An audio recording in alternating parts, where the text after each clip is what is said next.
변호사님, 이런 사기들로 인해서 피해를 본 경우에 복구가 어느 정도 가능할까요? 그리고 과정도 복잡하겠죠? 얼마나 예. 복잡할까요? 우선 거래소 사기 형태인 경우와 주식 리딩 계약을 체결한 경우를 조금 나눠서 설명을 드릴게요.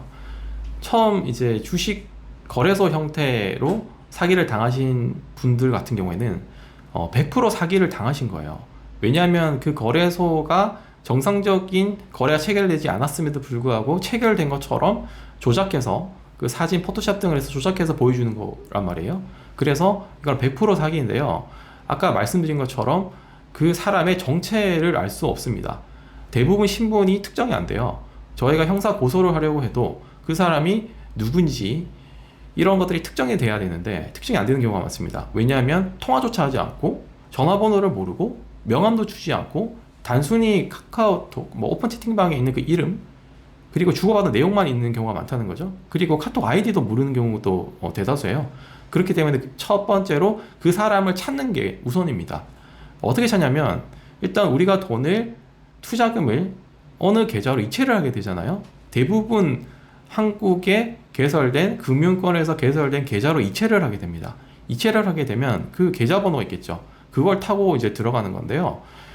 우리가 다른 사람에게 적금 매체라고 하는데 그 체크카드라든지 통장이라든지 신용카드를 양도양수하거나 대여하면 안 돼요. 대여하면 악용을 할 수 있기 때문에 그렇게 금지 행위를 두고 있는데 전자금융거래법 위반으로 처벌받게 됩니다. 그런 행위를 하시게 되면. 그래서 그런 대포 통장을 이용해서 그 사기꾼 업체들이 이 범죄에 활용을 합니다. 그래서 내가 입금을 했던 그 계좌는 대포 통장이에요. 대포 통장이면 아까 전자금융거래법에 따라 처벌받는다 그랬죠? 그래서 그러면 이제 그 계좌를 대여해 준 사람을 찾을 수 있겠죠. 무슨 땡땡 은행에 김모 씨라고 하는 예금주가 있을 것이니 그리고 그 거래 대역을 은행에 조회를 하면 협조 요청을 구하면 이 계좌는 누구의 계좌인지가 나오겠죠. 그럼 그 누구의 계좌인지를 확인해서 그 사람을 찾는 거죠. 경찰에서 이제 형사 고소를 하면 경찰에서 찾게 됩니다. 그러면 그 사람이 드러날 수밖에 없고 이 사람은 누군가에게 계좌를 팔았을 거 아니에요. 대포 통장으로 제공을 했으니까 돈을 받고 팔았을 텐데 그럼 산 사람이 있겠죠. 그 산 사람에 대한 정보를 또 수사기관에서 확인을 할 수가 있습니다. 계좌를 이체를 받고 그 대포 통장을 판 사람이 계좌 이체를 받고 팔았을 테니까 계좌 이체된 내역이 있으면 그 이체한 사람을 또 우리가 타고 들어가면 될 것이고 만약에 현금을 줬다면 언제 어디서 나의 통장을 받고 현금을 줬는지 이런 것들을 우리가 특정을 할 수 있으면 CCTV가 있거나 그 블랙박스가 있거나 그러면 그 사람 양수한 사람의 신원도 특정을 할 수 있는 것입니다.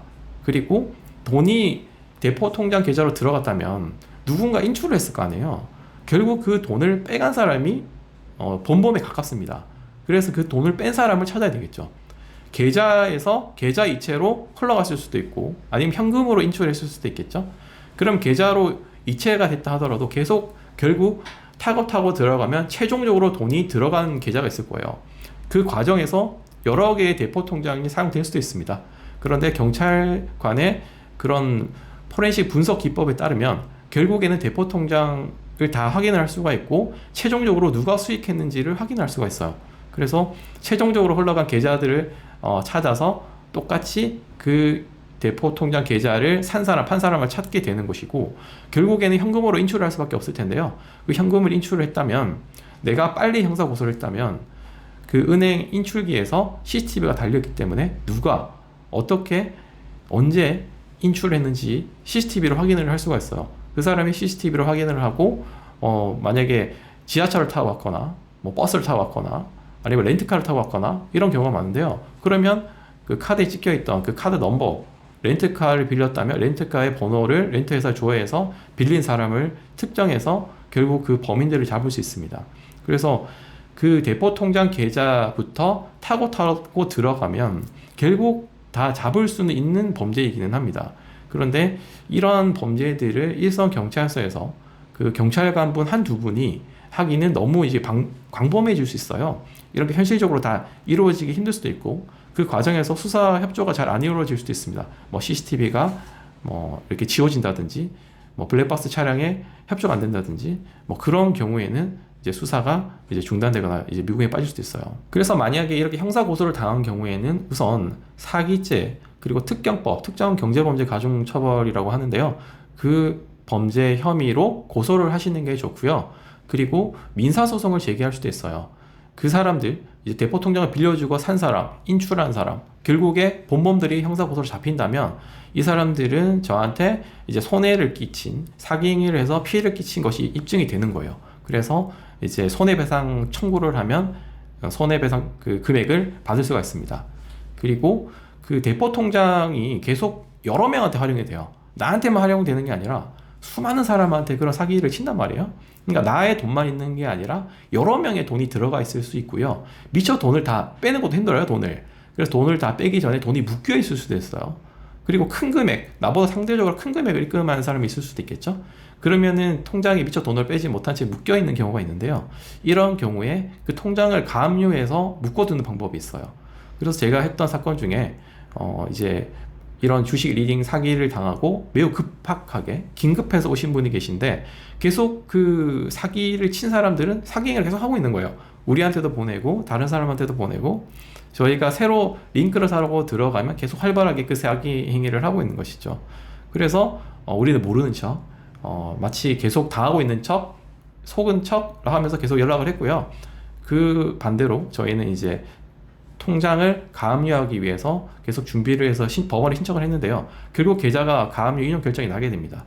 나게 되면 이제 그 범죄자들도 다 바로 알게 되고요. 왜냐하면 입출금이 자유롭지 않게 되기 때문에 바로 연락이 옵니다. 바로 연락이 와서 만약에 돈이 들어있다 그러면 이제 돈을 줄 테니까 풀어달라고 하거나 이런 합의 제한 같은 걸 하기 시작해요. 만약에 그렇게 되는 경우에는 돈을 빨리 회수하는 경우도 있습니다. 그리고 보이스피싱 범죄 같은 경우에는 이제 관련 법률에 따라서 통장이 지급 정지되는 경우가 이제 있는데요. 그런데 주식 리딩 사기 같은 경우에는 아직 관련 법제가 지금 정비가 되지 않아서 바로 은행에서 지급 정지해주지 않아요. 보이스피싱 당한 것을 입증을 하면 바로 지급 정지를 은행 차원에서 바로 해주는데 이런 주식 리딩 사기는 바로 정지해주는 것까지는 아니기 때문에 이를 이제 유념하셔야 됩니다. 그리고 주식 리딩 계약을 체결하고 우리가 사기 행위를 당하는 그 유형에 있어서는 계약서까지 쓰기 때문에 이걸 명확히 사기인지 처음부터 알기 힘든 경우가 많아요. 왜냐하면 계약서 썼고 그 업체 정보도 있고 담당자 정보도 있고 사업자 등록증도 있고 다 모든 것이 정상적인 업체처럼 되어 있기 때문에 유사 투자자문 업체로 이제 신고가 안 된 경우도 있는데 신고된 경우도 있어요. 그러면 그 금융감독위원회에 조회를 해보면 또 신고가 되어 있다는 것이죠. 그러면은 이제 쉽게 확인이 힘든데요. 이런 경우는 아까 말씀드렸던 뭐 시크릿방, VVIP방 이러면서 한 종목도 알려주면서 뭐 1,000만 원, 2,000만 원 이렇게 돈을 받기도 하거든요. 미공개 정보가 있다, 내부 정보가 있다, 우리만 알 수 있는 이런 고급 정보, VVIP에게만 공개하는 그 고급 정보가 있기 때문에 이 정도 돈은 필요하다라고 하면서 돈을 받는데요. 나중에 수익은 전혀 나지 않습니다, 대부분. 그래서 나중에 항의를 하면 다른 방으로 유도하거나 하게 되는 것인데요. 이런 것도 해당 업체에서 전혀 미공개 정보에 대한 접근 권한도 없고 뭔가 중요한 정보도 없고 뭔가 분석된 것도 전혀 없는데 그런 걸 속여서 그렇게 돈을 받는 것이기 때문에 형사 고소하면 그런 것들이 드러나면 처벌받게 되고요. 마찬가지로 이런 정상적인 업체는 그 회사 계좌를 쓰게 됩니다. 대부분 신뢰감을 줘야 되기 때문에 개인 계좌라든지 다른 회사 명의의 계좌를 쓰지 않고 본인 회사 계좌 명의를 이제 쓰게 되는데요. 그런 경우에는 이제 민사소송을 제기하고 가압류를 하는 경우에 조금 빨리 문제가 해결될 수도 있습니다.